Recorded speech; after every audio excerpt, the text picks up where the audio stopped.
Hi kids, welcome to Terry on Tuesday. A bit of a different one this week. I went to the boot sale, no change there then, and I picked up a 12-inch remote controlled Dalek. It was missing some bits, but I thought, that looks like a fun project. So I decided to take him apart, paint him and put him back together again. Did I succeed? Stay tuned.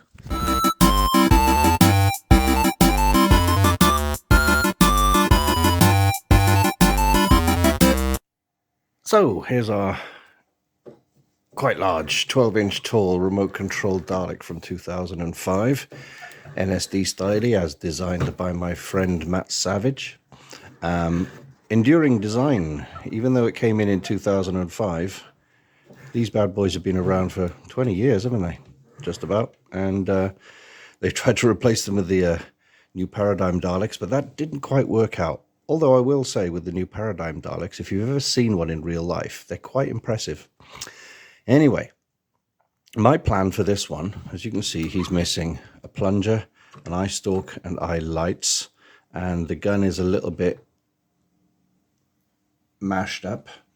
My plan is to remove all of the rivets. Remove all the rivets here all the way around. I'm going to remove all the rivets on these, all the rivets on here, all the rivets on those, and I've already removed the rivets on, the 4 rivets on the shroud there. Why? Because I want to do a custom Dalek. So I'm going to take him apart. I'm going to take all the rivets off. I may put some wire mesh in the gaps here, like an old school Dalek, just to kind of make it a little bit more retro. I don't know what I'm going to do about the head yet, whether I'm going to fill in any lines or anything. But he's obviously going to have custom headlights, a new eye stalk that I'll make, a new plunger that I'll make, and possibly a new gun, because that's not great, is it? Although it's very, very tight. So let's take him apart. So in order to take the base off, you've got to uncover the screw holes on both sides. So you have to pull off some of the hemispheres, which are lightly glued on. Then you think, oh well, I can take that apart. Well, you can't, because this shoulder section is keeping this together. Now the screws for this shoulder section are hidden between this panel. You can just see a slot in there, so you need to get a screwdriver in there and pop off the panel. And there's another one here, that's these 3, that's these 3 bits here. That needs a screwdriver in there and pop that off. And then you pull the screws out, and that should separate the skirt section. There's something perverse about the inside of a Dalek, because as a kid I had the red and black talking Dalek, and I hacksawed him all the way down there just to see what it would be like to be on the inside of a Dalek. Does that make me weird? Yes, it does. Of course it does. So my plan is I'm going to remove all 56 of the hemispheres so I can spray them separately and spray the body separately. Now, originally, I thought I could separate the hemispheres from the little green rings, which are there, and then just pop them in like old school Daleks. But they look a bit small without the rings around them. I think if I was just going to have hemis on the body, so I'll put that one on there. No, I can't. If I was just going to have hemis on the body, I think, hang on. It looks a bit small, you see. They'd probably have to be bigger. Anyway, I'm going to put the green rings back on, the green discs, or as they're called, oil seals. And then, well, like I say, I'm gonna paint the whole Dalek a certain color, possibly silver, and I might go for either black hemis or 1963 style blue ones. I'll have to decide. That was nasty. Look at that. This piece is in a kind of flexible rubbery. No, it's a stiff rubber, but it's definitely not hard plastic. And they just splattered a load of glue on it all over the place and just slapped it on. So you've got to literally get in there. I used the old butter knife to get in there and just force it off. So that's one. I can't even see if there's a screw hole. I don't think that's it. So I've got to get this side off now. Is there anything at the front? No, nothing at the front, just another one of these, so that these 4 slats have got to come off. So let's pull that off.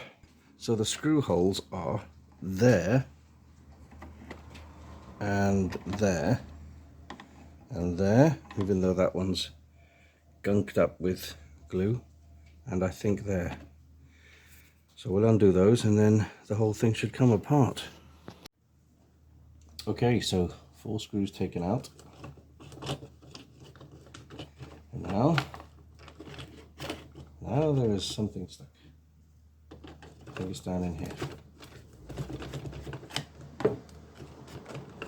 There's the other screwdriver. Seems to be a little bit still stuck. Oh, there we go. Screws out of there. Now, on this Dalek, obviously the top section does swivel, but this is going to be a static model. Hey, look at that. Okay, so that's the inside of the thing. It's extremely tight, but I need to find a way to get this gun out if I'm going to replace it, because it's a little bit broken. I could glue it, but I think I might have more fun making a new gun.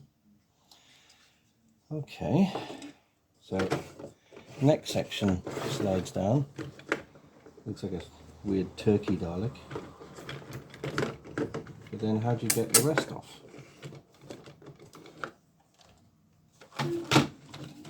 Ah,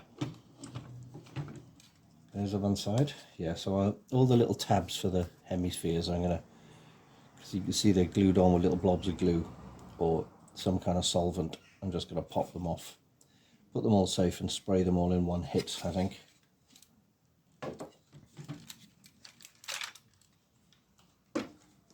And that one, that was the demo button. Okay. Fun, fun, fun, fun, fun. Yes. And it doesn't turn all the way round, so maybe I can pull it apart to the point where it does actually spin all the way round. Anyway, neck is just one solid lump, so that'll make life easier to take all the rivets off those. I just want to see what a Dalek looks like with less rivety. I know he'd look less industrial, but I want to smooth him out a little bit. Okay, I think I'm going to have to undo the screws down here and here to pop off this middle section, which I'm going to keep. But I'm going to try and remove all the gubbins and all the clockworks. If I turn this stick here, you see his head does that. Just so I can get him ready for new pieces and reassembly after painting him, of course. Although, if this is completely hidden, I could leave it on. I mean, it's got to hold on to the rest of the body, but I'm not happy that the head doesn't turn all the way around. So yeah, let's take this apart. Take off the top, take off the silly rod, and we're left with this kind of arrangement. I'm wondering if I can take all this off, get that out. Is this possibly going to be able to go back in here? Ah, right, so we've got some weird gubbins on the top there, which I think I might be able to take that off. But that goes like that. Right, hang on.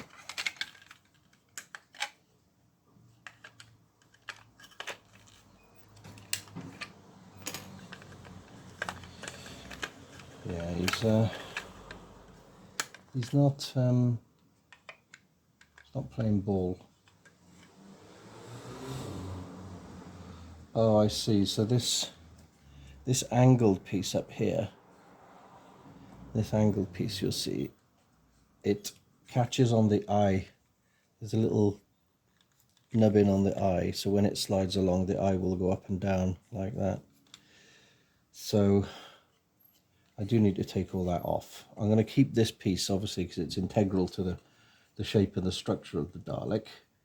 But I'm going to take all the rest of the gubbins out in there. I'm going to probably have to drill holes for the new eye lights. I don't know if I'm going to have them illuminated yet. We'll have to decide, because I could glue something straight on there. But I'm going to have to drill, certainly, a hole. You can see the two electrical contacts where the eye would light up. But I'm just going to drill a hole to put a new eye stalk in. I'm not going to buy an eye stalk because they're $34.99 on eBay on their own, which is 7 times the price of the entire Dalek. Anyway, we're coming along nicely. I've taken off the screw on the end of the rod there, and the spring and the 2 cogs, so that can stay there as a central column. I need to remove the eye mounting mechanism jobby. I've taken all the wires off, so I'm going to undo these 2 screws there and there. Now with the headlights, I'm going to leave these screwed in. You see the big screws, I'll leave them screwed in, but I'm going to take off this one and that one. I'll remove these little metal contact things here, so the main housing can stay there, but the little metal things can come out. So we'll take them off. See the little silver things with the 2 screws on for the headlights? I took those off, and they're not metal, they're just silver plastic. But when I took those off, all the pins and the metal contacts fell out, which is fine. So I put them completely back in. So now we have a solid piece of plastic as a mounting for the new headlights. If I want to, I can drill where those 2 holes are there. I can drill them. I don't know if I'm having them illuminated yet. We'll have to see how easy it is. But I have pulled out the eye mounting. What do you call this? A bush? I don't know. I still have to undo 2 more screws here because I need to get those sprung contacts. There are another set of spring contacts like that. To get those out as well. Then maybe drill a hole in the middle there so that we have a mounting hole for the new eyepiece. There's a lot of stuff in this Dalek. I think these Daleks were about 40 quid when they came out. There's a lot of stuff. Anyway, I'm also going to pull apart all the gubbins in the base, leave the wheels on as much as possible, take all the circuit boards and stuff out, just so he's got that little floaty bit off the ground, which would be quite nice. Okay, this worked out quite nicely. Pulled off the lid of the wheels and all the circuit boards and all the motors and everything else. Where's the motors? There's the motors there. Pulled everything out, pulled all the springs off, and now these wheels are nice and loose now. And there's obviously the omnidirectional wheel in the front. So if I put this back, if I screw that back in place, we've got a Dalek that rolls around nicely. Obviously he's not remote controlled anymore, but he's still got a nice smooth roll on him. So happy about that. Anyway, as you can see, all the hemispheres off, both sides. Everything kind of done and ready for painting. Yeah, I think we'll do some sanding. Obviously got to get these, see I've taken the rivets off there with a knife, but I'll take the rivets off there and all the other pieces, do some sanding, and then get ready for painting. Day 2. I have been busy. I've been separating all the hemispheres from the green sections. I've taken off every single rivet. I've done a little bit of sanding, but this stuff is hard to sand. Sanded the stuff around the head.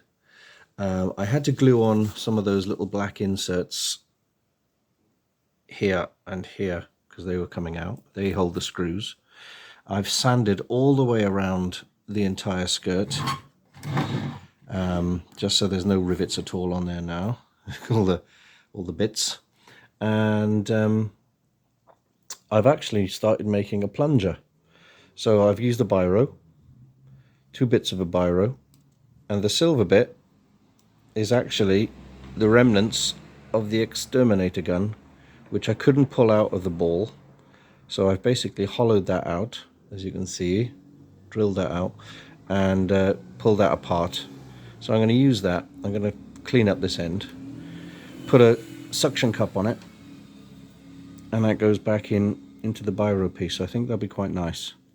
I do apologise for the noise outside. So I've got all my windows open because it's warm. I've actually drilled a little hole, I don't know if you can see that, a little hole in the centre there, bigger than the other two. I'm going to drill that a bit bigger in preparation for the eye.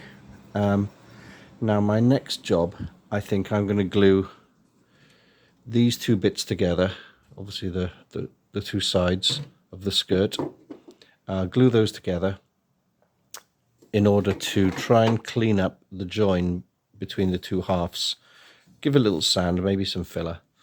But in order to glue that together, I've got to glue the black piece into one piece and stick it together.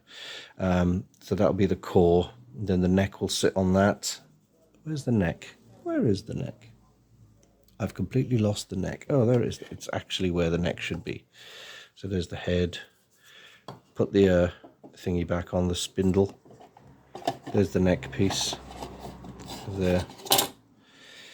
So I've taken all the rivets off that as well, and everything sort of slots in so that the neck slides into the front and the back, gets held together. This slot here is where it grabs onto the cylindrical piece, and yeah. But what I need to do now is find a way of mounting all of these and these for painting, probably on a board or a piece of cardboard or something. Sticky backed sellotape, double-sided, so they don't blow away when the spray paint hits them.